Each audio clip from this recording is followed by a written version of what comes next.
अस्सलाम वालेकुम।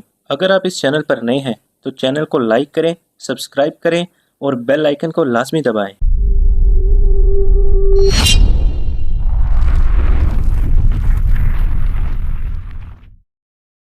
सूरज निकलने तक वो उस इलाके में पहुंच चुके थे जहां कोई सलीबी सिपाही नजर नहीं आता था। अम्माद की अपनी फौज के चंद सिपाही उसे नजर आए, जिनके साथ उसने कुछ बातें की और चलते गए। अप्रैल का सूरज बहुत ही गर्म था। वो मुंह और सर लपेटे हुए चलते गए। दूर से रेत पानी के समंदर की तरह चमकती नजर आती थी और बाएं सिमत रेतली सिलों की पहाड़ियां नजर आ रही थीं।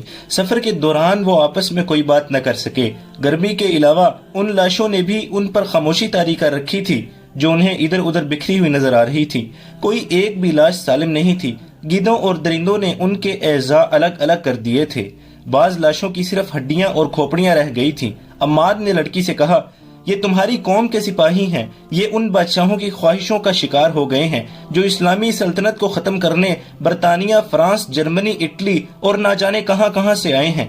लड़की खामोश रही। वो बार बार अम्माद को देखती थी और आह भर कर सर झुका लेती थी। अम्माद ने सिलों की पहाड़ियों का रुख कर लिया। उसे मालूम था कि वहां पानी जरूर होगा और साया भी। सूरज उनके पीछे जाने लगा तो वो पहाड़ियों में पहुंच गए। तलाश के बाद उन्हें हरी झाड़ियां और घास नजर आ गई।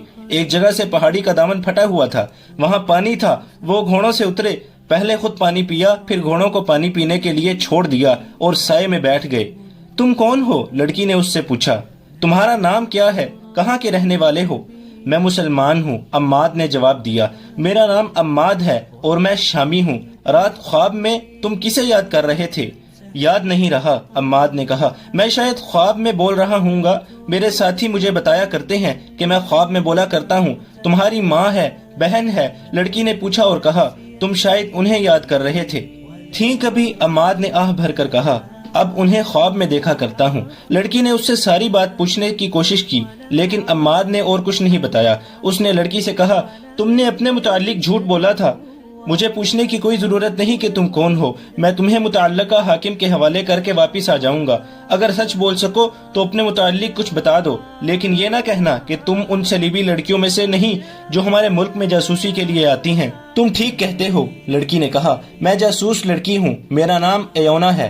तुम्हारे माँ बाप को मालूम है कि तुम्हारा काम किस किस्म का है? अम्माद ने पूछा। मेरे माँ बाप नहीं हैं, एयोना ने जवाब दिया। मैंने उनकी सूरत भी नहीं देखी। मेरा महकमा मेरी माँ और उस महकमे का हाकिम हरमन मेरा बाप है। उसने ये बात यहीं पर खत्म कर दी और कहा, मेरी एक साथी लड़की ने एक मुसलमान सिपाही को बचाने के लिए जहर पी लिया था। मैं उस वक्त बहुत हैरान हुई थी कि कोई सलीबी लड़की एक मुसलमान के लिए इतनी बड़ी कुर्बानी कर सकती है। मैं आज महसूस कर रही हूँ कि ऐसा हो सकता है। पता चला था कि उस मुसलमान सिपाही ने भी तुम्हारी तरह उस लड़की को डाकुओं से लड़कर बचाया, खुद जख्मी हुआ और लड़की को शोबक तक पहुंचा दिया। तुम्हारी तरह उसने भी ध्यान नहीं दिया था कि वो लड़की कितनी खूबसूरत है। लोजीना बहुत खूबसूरत लड़की थी। मैं ये कह सकती हूँ कि मैं तुम्हारी खातिर अपनी जान कुर्बान कर दूंगी। मैंने अपना फर्ज अदा किया है, अम्माद ने कहा। हम लोग हुक्म के पाबंद होते हैं। शायद ये जज्बात का असर है कि मैं ऐसे महसूस करती हूँ जैसे मैंने पहले तुम्हें देखा है। देखा होगा, अम्माद ने कहा। तुम मिस्र गई होगी, वहाँ देखा होगा। मैं मिस्र जरूर गई हूँ, लड़की ने कहा। तुम्हें नहीं देखा था, उसने मुस्कुरा कर पूछा। मेरे मुताल्लिक तुम्हारा क्या ख्याल है? क्या मैं खूबसूरत नहीं हूँ? तुम्हारी खूबसूरती से मैंने इनकार नहीं किया, अम्माद ने संजीदगी से जवाब दिया। मैं समझ गया हूँ तुमने ये सवाल क्यों किया है। तुम जरूर हैरान होगी कि मैंने तुम्हारे साथ वो सलूक क्यों नहीं किया जो तुम्हारी सलीब के 2 सिपाहियों ने तुम्हारे साथ करना चाहा था। हो सकता है तुम्हारे दिल में ये खौफ अभी तक मौजूद हो कि मैं तुम्हें धोखा दे रहा हूँ और तुम्हें शोबक ले जाकर खराब करूंगा, या तुम्हारे साथ तुम्हारी मर्जी के खिलाफ शादी कर लूंगा, या तुम्हें बेच डालूंगा। मैं तुम्हारा ये खौफ दूर करना जरूरी समझता हूँ। लड़की मेरे मजहब की हो या किसी दूसरे मजहब की, मैं किसी लड़की को बुरी नजर से नहीं देख सकता। इसकी वजह यह है कि मैं जब 13-14 साल का था तो मेरी एक छोटी सी बहन अगवा हो गई थी। उसकी उम्र 6-7 साल थी।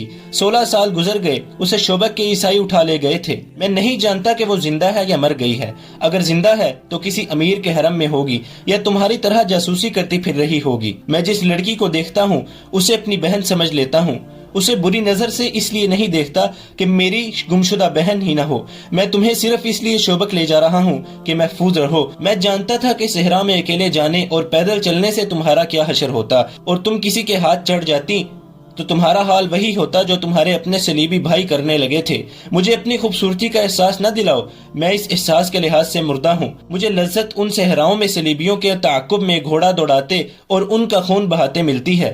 لڑکی اسے عجیب سی نظروں سے دیکھ رہی تھی، اس کی آنکھوں میں پیار کا تاثر تھا۔ اس کے ساتھ ایسی باتیں کسی نے نہیں کی تھی، اسے بے حیائی اور عیاری کے سبق دیے گئے تھے اور اس کی باتوں اور چال ڈھال میں بڑی محنت سے جنسی کشش پیدا کی گئی تھی۔ اسے ایک بڑا ہی خوبصورت فریب بنایا گیا تھا، اس پر حسن اور شراب کا نشہ طاری کیا گیا تھا، اسے عصمت کے موتی سے محروم رکھا گیا تھا، اور وہ اس ٹریننگ کے بعد اپنی ساتھی لڑکیوں کی طرح اپنے آپ کو مردوں کے دلوں پر راج کرنے والی شہزادی سمجھنے لگی تھی۔ اسے یہ بھی یاد نہیں رہا تھا کہ اس کا گھر کہاں ہے اور اس کے ماں باپ کیسے تھے۔ اماد کی جذباتی باتوں نے اس کی ذات میں ایک عورت کے جذبات بیدار کر دیے۔ وہ گہری سوچ کے عالم میں کھو گئی، جیسے وہ بے تکلف ہو گئی ہو۔ اس نے گہری سوچ کے عالم میں کہا، ایک ڈراؤنے خواب کی طرح یاد آتا ہے کہ مجھے ایک گھر سے اٹھایا گیا تھا۔ مجھے یاد نہیں آ رہا کہ اس وقت میری عمر کیا تھی۔ اس نے اپنے بالوں میں دونوں ہاتھ پھیرے اور بالوں کو دونوں مٹھیوں میں لے کر جھنجھوڑا، جیسے پرانی یادوں کو بیدار کرنے کی کوشش کر رہی ہو۔